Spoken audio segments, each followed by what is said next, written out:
Baik, bismillahirrahmanirrahim. Assalamualaikum warahmatullahi wabarakatuh. Alhamdulillahirrahmanirrahim. Allahumma shalli ala Muhammad wa ala ali Muhammad. Kita mulakan dengan bismillah. Bismillah. Di kesempatan kali ini kita akan melanjutkan topik diskusi kita. Kali ini kita akan bahas tentang bisnis proses. Ya. Nah, teman-teman, dalam sebuah bisnis tentu saja ada proses-prosesnya gitu ya. Mulai dari, kalau kita bicara proses itu berarti yang melibatkan input, proses yang terjadi, dan outputnya. Ya. Nah, dalam sebuah bisnis, let's say teman-teman memproduksi sesuatu gitu ya. Tentu saja inputnya adalah bahan baku berarti kan. Kemudian terjadilah proses di mana kemudian teman-teman menghasilkan output berupa produk ya. Begitu juga dari sisi customer ya. Customer masuk, bagaimana proses yang kalian lakukan dan bagaimana kemudian output yang diharapkan oleh customer ya. Jadi selalu ada input, proses dan output ya. Dan di dalam proses itu sendiri tentu saja ini pasti ada sebuah rantai nilai ya, rantai proses. Jadi proses A berubah jadi proses B, ya output dari proses B masuk ke proses C, begitu seterusnya sampai di ujung menghasilkan output yang diharapkan oleh customer. Nah, di pertemuan kali ini kita akan bahas proses apa saja yang kemudian bisa kita lakukan digitalisasi. Ya, apakah kemudian dengan memposting toko kita di sebuah marketplace, kita bisa sebut bisnis kita itu sudah masuk bisnis digital atau enggak. Nah, itu jadi topik diskusi kita di kesempatan kali ini. Ya, jadi yang akan saya angkat adalah tentang digital business process.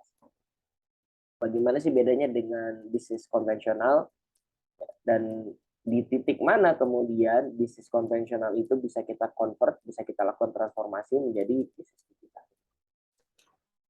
Nah, teman-teman, kita sudah bahas bagaimana sebenarnya manusia itu mengalami perubahan yang konstan terus-menerus ya, bahkan satu-satunya yang tetap dalam hidup kita adalah perubahan itu sendiri ya. Dan kita udah bahas di pertemuan sebelumnya era apa saja yang terjadi di dalam hidup manusia, mulai dari era prasejarah ya, di mana manusia itu hidup sebagai manusia nomaden, pindah-pindah mengumpulkan makanan, kemudian mereka menetap, era agriculture lah kemudian dimulai, era industri masuk berikutnya karena manusia mulai bisa melakukan konversi antara produk-produk pertanian menjadi produk industri. Dan saat ini menurut banyak pakar kita sudah hidup di era informasi. Nah, yang menarik adalah masing-masing era itu kemudian menyusut waktu waktu berjayanya gitu ya, sehingga bisa saja dalam waktu dekat kita akan masuk ke sebuah era berikutnya. Nah, teman-teman, di dalam era itu sendiri, itu sebenarnya terjadi beberapa kali transformasi. Contoh di dalam era industri, ya, di dalam era industri ini, ternyata sebelum dia berubah menjadi era informasi, terjadi beberapa kali transformasi di dalam era industri. Para pakar kemudian mendefinisikan perubahan itu sebagai 1.0, 2.0, 3.0, dan mungkin yang sekarang populer teman-teman dengar 4.0. Ya, beberapa industri lain sudah mulai mempopulerkan 5.0 ya, seperti Jepang yang sudah mulai 5.0. Ya, tapi prinsipnya terjadi shifting ya berkali-kali sehingga akhirnya pada satu titik era itu kemudian ditinggalkan. Di era industri 1.0 yang terjadi adalah proses mekanisasi. Jadi kalau dulu para petani itu melakukan cropping hasil panen gitu ya dengan alat-alat potong gitu ya, dengan celurit, dengan arit dan seterusnya. Kemudian mulai dilakukan mekanisasi, ternyata bisa dibuat alat potong yang menggunakan motor dan itu bisa berputar baling-balingnya dan bisa memotong jauh lebih cepat. Jadi dilakukan mekanisasi. Tentu saja dulu menggunakan bahan energinya adalah energi fosil ya. Nah, ini melakukan mekanisasi. Dan masuk ke era industri 2.0, ternyata mesin-mesin produksi itu menjadi jauh lebih efisien, menjadi jauh lebih produktif ketika menggunakan energi listrik. Ya. Dan mulai di industri 2.0 ini, elektrifikasi itu membuat sistem produksi itu bisa banyak bisa terhubung satu sama lain ya dengan elektrifikasi. ya, ada conveyor belt dan seterusnya. Nah, ini conveyor belt ya, yang box-box ditaruh, kemudian dia berjalan masuk ke sistem berikutnya, di proses berikutnya dan seterusnya. Tapi dulu masih banyak menggunakan manusia ya. Nah, jadi di setiap prosesnya memang dia berjalan gitu ya, tapi yang mengerjakan tetap keterlibatan manusia itu banyak. Di era 3.0 mulailah dikembangkan proses otomasi. Ya, beberapa proses mulai di-develop yang sifatnya mekanistik, berulang, bahkan yang butuh keakurasian tinggi gitu ya. Nah, ini mulai digantikan oleh proses-proses otomasi. Ya, kalau kita kenal mungkin proses robotik. Ya, karena misalnya untuk mengecek kegiatan yang berulang, manusia itu kan ada titik jenuhnya ya. Ada titik jenuhnya, ada mungkin bisa jadi salah gitu. Nah, ketika digantikan oleh robot, ini menjadi jauh lebih produktif dan akurasinya bisa jauh lebih tinggi.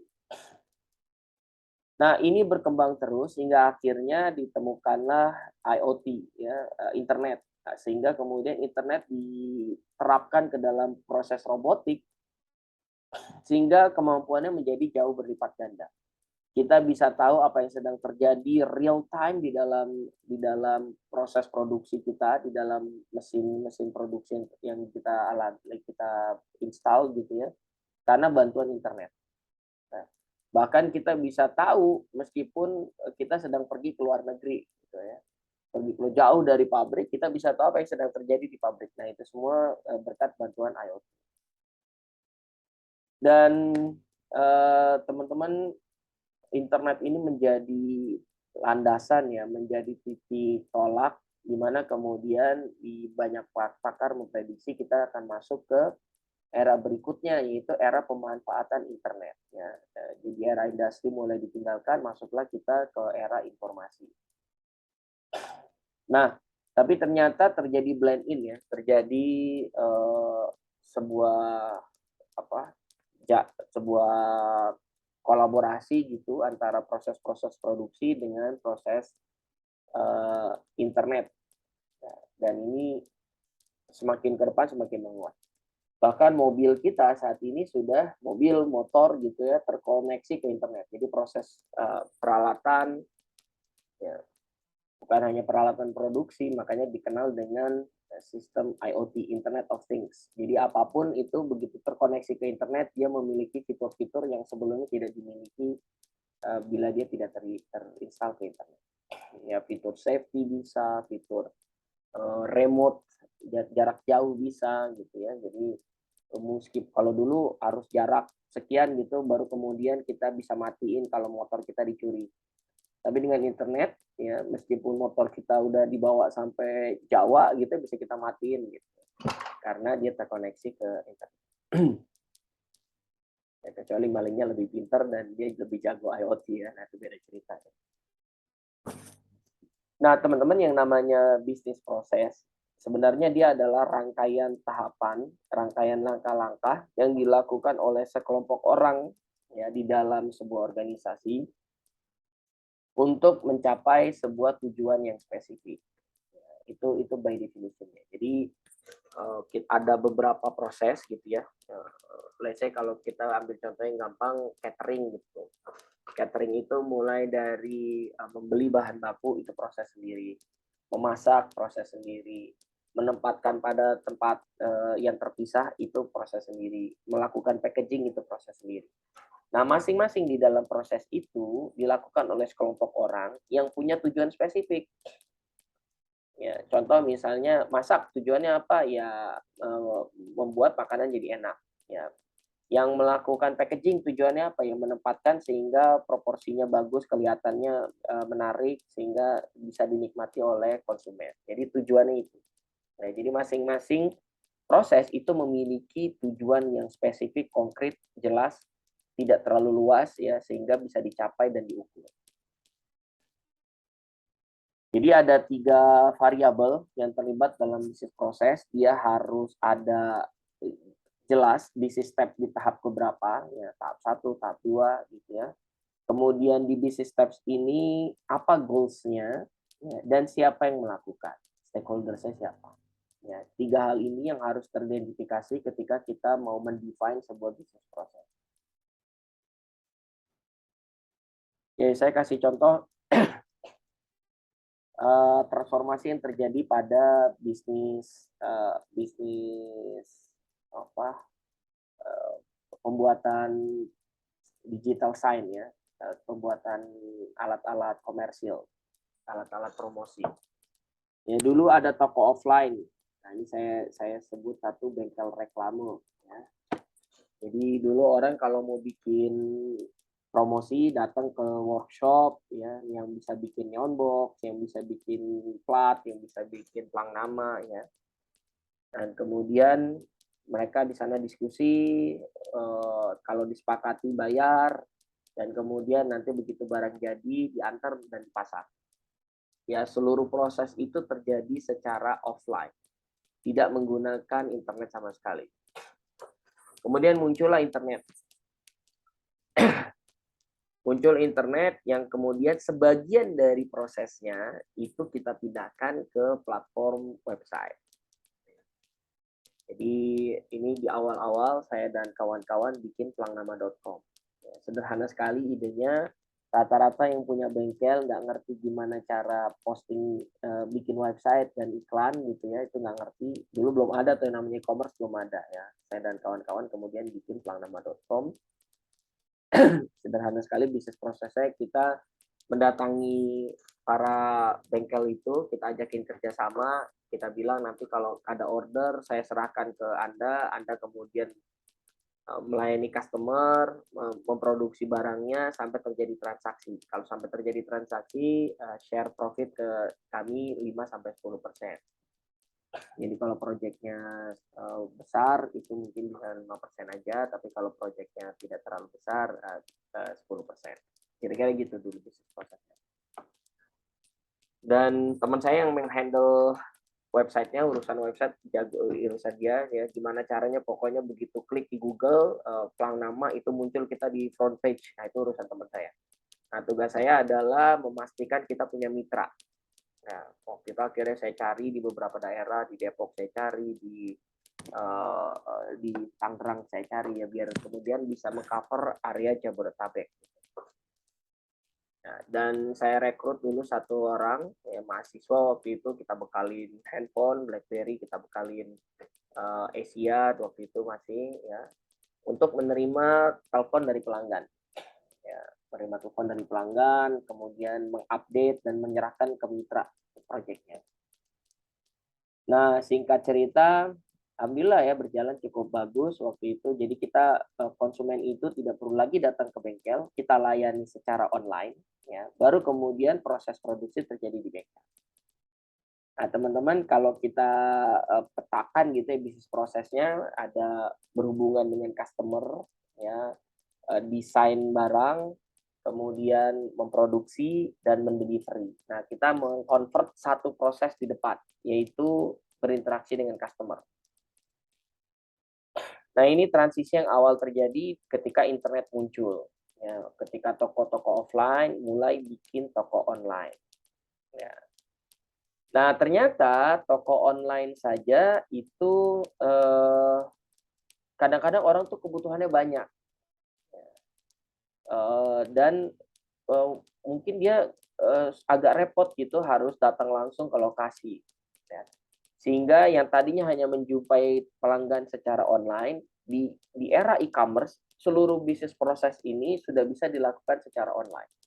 Jadi mulai dari berinteraksi dengan customer, kemudian kalau dulu kan saya harus cuma mendata nih ya, oh dapat nih kebutuhan, baru kemudian si bengkel memfollow up dengan menelpon, berdiskusi, jadi tetap sebenarnya terjadi diskusi offline ya di toko online tuh.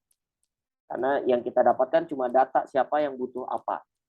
Nah, begitu masuk era e-commerce, mulai dari pemesanan, desain, sampai pembayaran itu bisa semuanya dilakukan di e-commerce. Ya, contohnya nih kalau di website namanya Jakarta Notebook. Ya, kalian pesan apa aja itu bisa di toko yang sama, di satu toko itu kita bisa beli barang, melakukan pembayaran hingga akhirnya barang itu dibeli ke rumah kita. Jadi Jadi semuanya full bisa dilakukan secara online. Jadi kalau di toko online tadi terbatas ya, hanya sebagian dari bisnis proses yang kita digitalkan. Tapi di era e-commerce kalau sistemnya full e-commerce, seluruh transaksi bisa dilakukan secara online. Nah, apa bedanya dengan marketplace? Kalau di marketplace tidak hanya toko kita yang kita jual, tapi kita juga berkolaborasi dengan toko-toko lain sehingga mereka bisa ikutan jualan di tempat kita. Jadi namanya juga marketplace ya, tempatnya market. Jadi seperti yang dilakukan oleh Bukalapak ya, dia mengajak orang-orang untuk jualan di tempat dia, dia kemudian mengambil komisi dari transaksi yang terjadi di toko tersebut. Jadi kalau e-commerce itu sederhananya cuma satu toko yang full prosesnya bisa dilakukan secara online. Kalau di marketplace, tokonya banyak dan full seluruh bisnis prosesnya bisa dilakukan secara online.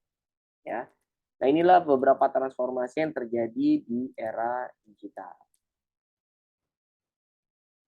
Nah, tentu saja dimensi full online itu perspektifnya adalah perspektif customer. Jadi intinya jangan sampai customer itu perlu dihubungi secara offline, perlu datang secara offline ya. Bahwa proses produksi pasti terjadi dong secara offline ya kan. Meskipun bisa saja kalau kalian sudah lebih canggih, proses produksi itu yang ngerjain sudah robot gitu ya. Jadi betul-betul full otomasi gitu. Kalian bisa kontrol via HP gitu, proses produksinya udah sampai mana. Ya, tapi akhirnya semakin banyak yang bisa kalian convert secara otomasi, nah itu berarti kalian sudah semakin digital. Nah, buat yang masih sebagian-sebagian, nah ini sebenarnya belum full digital, tapi sebagian bisnis prosesnya sudah bisa digital.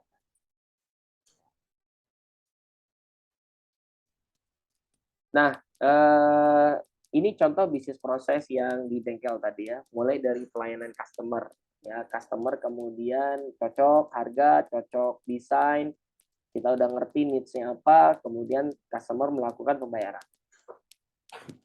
Setelah dilakukan pembayaran, kita melakukan pengadaan bahan baku. Ya kan, beli-beli bahan-bahannya, kemudian kita lakukan proses produksi, begitu jadi kita konfirmasi ke klien, sudah jadi nih, dan kita mau melakukan pemasangan tanggal berapa, disepakati, baru kemudian kita berangkat ke lokasi, kita pasang, dan biasanya ada masa garansi. Ya. Jadi kalau misalnya pesan neon box, ya kita pastikan paling nggak jangan sampai baru seminggu neon boxnya udah mati. Gitu ya. Jadi ada proses masa garansi. Bahkan di beberapa daerah dulu waktu kita pasang pelang, ternyata pelangnya dirobohin sama oknum LSM ya, oknum ormas. Ya, karena yaitu belum bayar duit pasangnya lah kira-kira gitu. Nah, kalau yang di luar itu ya di luar garansi kita tentunya ya. Jadi kita minta biaya pasang lagi. Nah, begitu masuk ke era e-commerce ya atau era toko online, maka yang dirubah adalah di sisi pelayanan customer-nya. Ya. Tapi transaksi, pengadaan bahan baku dan seterusnya ini semuanya masih offline. Nah, ketika masuk era e-commerce, mulai dari pelayanan, transaksi, ya, dan mulai pelayanan dan transaksi itu bisa dilakukan secara online. Ya, tentu saja proses produksi buat bisnis ini tetap dilakukan secara offline. Tapi bahkan instalasi nggak perlu lagi kita telepon untuk janjian gitu ya, karena bisa saja ketika pelayanan customer sudah kita kasih notes kapan dia mau dilakukan pemasangan gitu ya, kira-kira gitu. Jadi betul-betul experience di customer itu seluruhnya itu full online. Kira-kira kayak gitu. Nah, ini prinsipnya. Jadi customer itu harus merasakan seluruhnya itu digital activities. Buat para startup, ya tentu saja dia melakukan kombinasi antara digital dan online. Dan offline. Ya, digital dan offline activities. Ya. Sebagian mungkin sudah bisa termonitor aktivitasnya via digital, via sebuah platform, ya, tapi beberapa proses tentu saja tetap harus dilakukan secara offline. Ya bahkan Shopee sekalipun ya kan dia kan tetap menggunakan orang untuk mengantar ya, belum menggunakan robot. Ya bisa saja sih kalau nanti kalau sudah canggih gitu ya, seluruh proses bisa diotomasi, drone yang ngantar barang bisa saja seperti itu ya. Yang melakukan sortir juga boleh saja, sekarang ini masih manusia ya, tapi nanti ketika sudah lebih canggih proses di gudang itu yang melakukan sortir bisa saja sudah menjadi robot. Karena trennya yang namanya robot, namanya teknologi apapun ya, di awal pasti mahal, lama-lama jadi murah. Ya begitu juga dengan robot. Robot semakin lama akan semakin murah. Sebaliknya dengan manusia, yang namanya manusia itu semakin lama pasti semakin mahal. Ya, kalian kalau kerja juga kan pengennya gaji tambah lama tambah naik kan. Itu juga yang terjadi pada pekerja di pabrik-pabrik ya, mereka pengen lama-lama gajinya naik dan seterusnya. Sehingga buat industri sudah mulai nggak apple to apple nih. Mendingan kita pakai robot apa kemudian pakai manusia. Dan ini sudah mulai terjadi.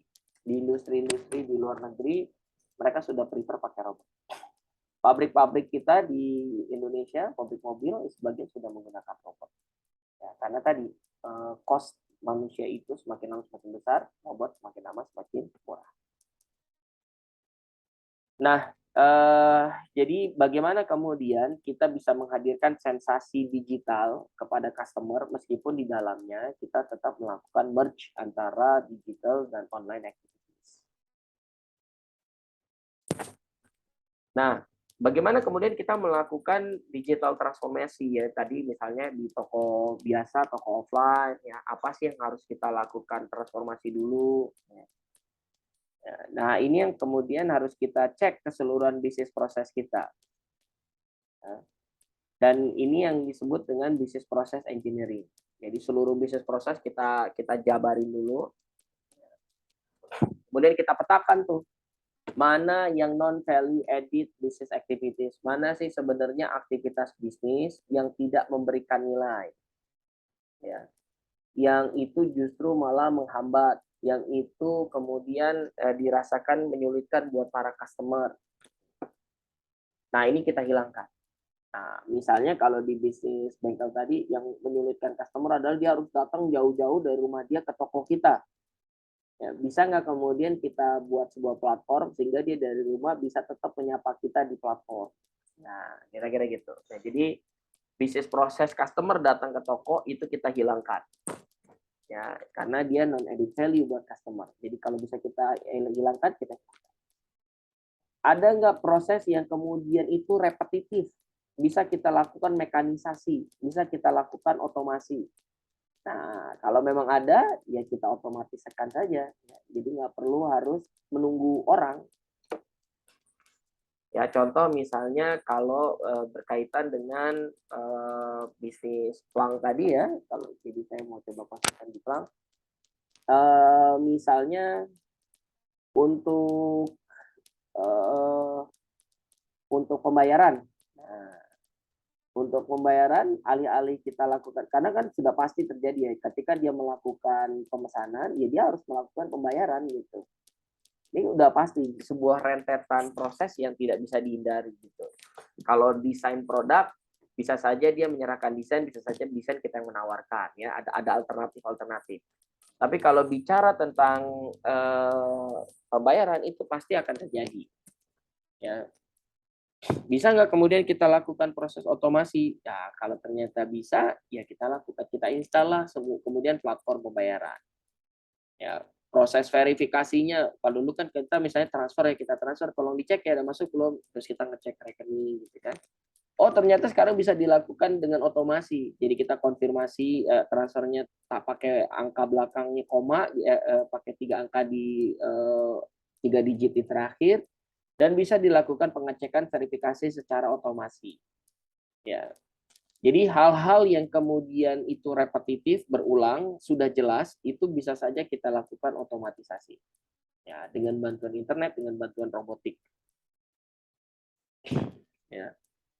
Nah, kalau yang kemudian mau nggak mau, itu butuh kebijaksanaan manusia. Nah, inilah baru kemudian perlu dihadirkan manusia di situ untuk melakukan support.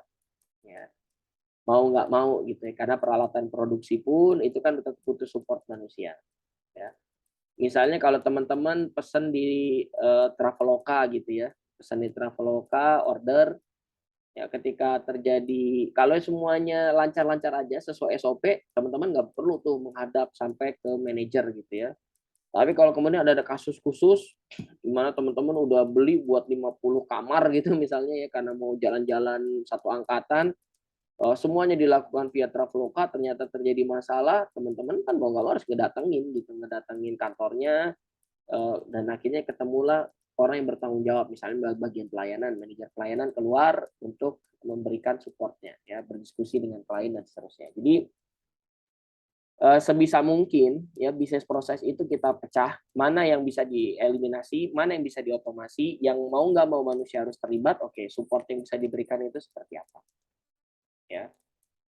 Nah, baru kemudian ya kita bisa melakukan transformasi bisnis proses kita menjadi bisnis digital. Nah, dalam digital transformation, ya ketika kita melakukan otomasi, kita akan merubah ulang yang namanya bisnis proses.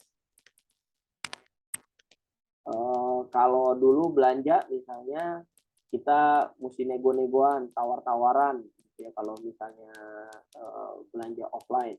Ternyata dengan digital transformation gitu ya, dengan sekarang hadir era digital, kita udah nggak perlu nego karena semuanya itu sudah fixed price. Karena kita bisa lihat di toko sebelah tuh harganya berapa, ya.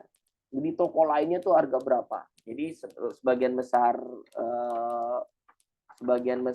transaksi itu kita udah nggak perlu nego. Bukalapak coba menghadirkan proses nego waktu itu ya. Kalau teman-teman ingat, Bukalapak pernah bikin kita bisa nego.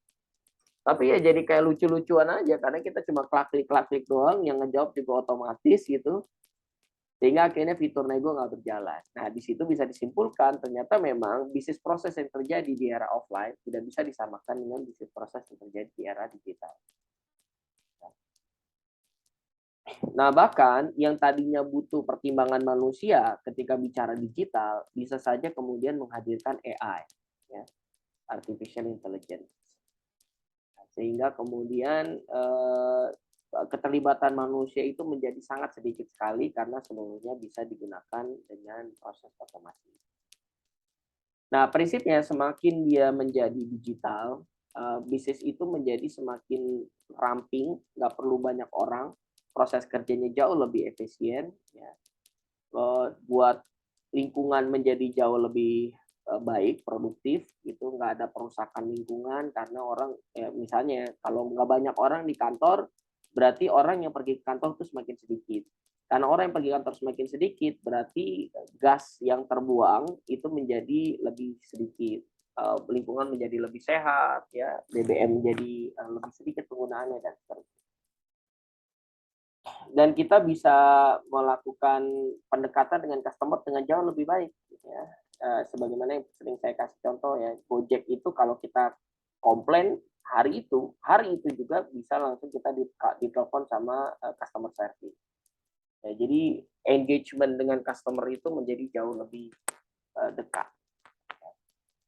Nah, teman-teman, inilah digital transformation. Ya, bagaimana kemudian kita melakukan transformasi antara proses konvensional menuju mungkin separuh digital menjadi fully digital, bahkan menjadi enhanced, bisa tidak manusia tidak terlibat dalam sebuah proses itu atau sangat minim sekali terlibatnya. Apakah bermasalah buat bursa kerja manusia? Mungkin iya, tapi yang sudah hadirnya sebuah teknologi itu membuka lapangan kerja baru bagi manusia. Dan lapangan kerja yang dibuka itu akan menjadi jauh lebih banyak.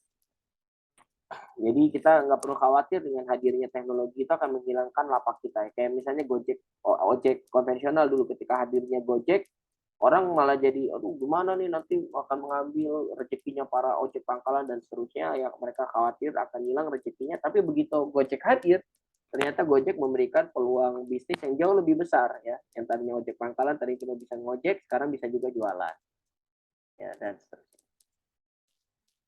Jadi terbuka peluang jauh lebih banyak ketika teknologi dimunculkan. Nah, yang namanya proses itu tidak berdiri sendiri. Ya, yang namanya proses itu tidak berdiri sendiri. Dia didampingi oleh orang-orang yang menggunakan proses, yang terlibat di dalam proses tersebut. dan teknologi yang digunakan dalam proses tersebut. Jadi teman-teman kalau mau melakukan digital transformation gitu ya, kita harus pertimbangkan orang-orangnya kita punya nggak? Teknologinya ada nggak?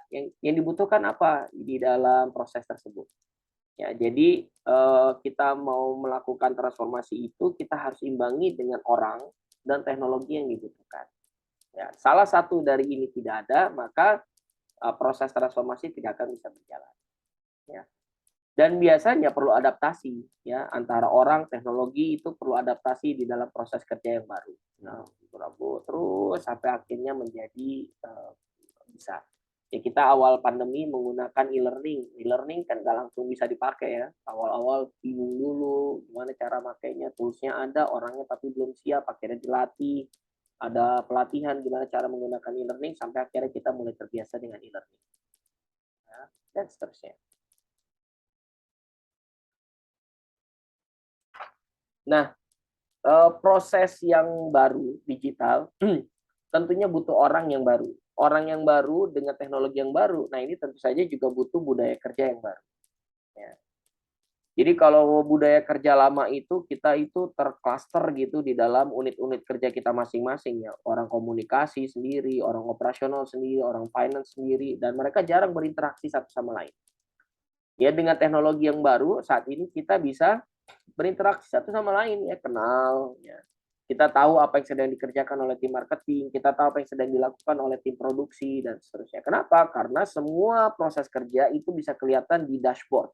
Jadi ada satu platform bersama, kita bisa lihat di sana lagi ngerjain apa yang sedang didiskusikan dan seterusnya. Bahkan ruang-ruang kerja di perusahaan-perusahaan besar, ya startup ya khususnya, itu sudah menggunakan prinsip open space. Ya, di mana tidak lagi ada bilik-bilik, ya orang bisa langsung ngobrol, bertemu, berdiskusi dalam forum-forum formal maupun informal, ruang meeting ada, ruang di kafe ada, dan seterusnya. Ya, saya pernah datang ke sebuah perusahaan, begitu masuk, pintunya itu begitu masuk pintu kan kalau biasanya resepsionis ya.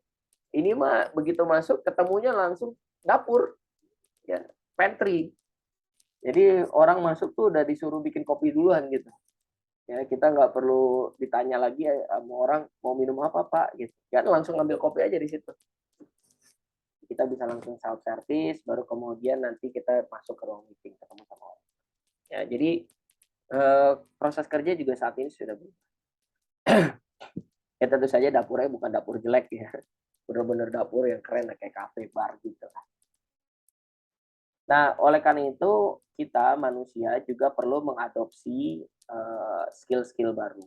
Ilmu apa sih yang kita butuhkan? Ya karena kompetensi berubah, kebutuhan berubah, kalian juga harus membutuhkan skill baru yang mungkin saat ini tidak diajarkan di kampus.